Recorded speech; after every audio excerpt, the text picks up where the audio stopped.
Danesh, tell us about your life. Tell us about where do you come from? Come from Palwal, right? Yes. How did your So, education started and what all are the challenges in your studies? first of all, I will start my journey from the pre-medical entrance exam itself. So I cleared the pre-medical entrance exam in 2006 and I joined the PGIMS Rohtak.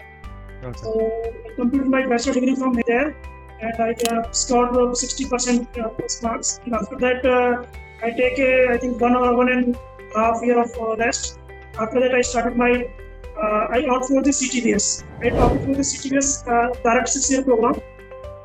I did it from the National Art Institute, New Delhi. So I completed my doctorate degree and after that I joined the Madanta group of the hospital in the Gurgaon.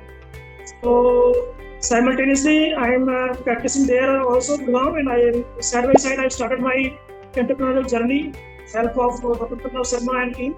So I joined last year. So first of all I opened the private limited company, the name of SS Health and Multi-Specialty Private Limited. And one unit of the division is Heart Hospital, which is located in Palwal district.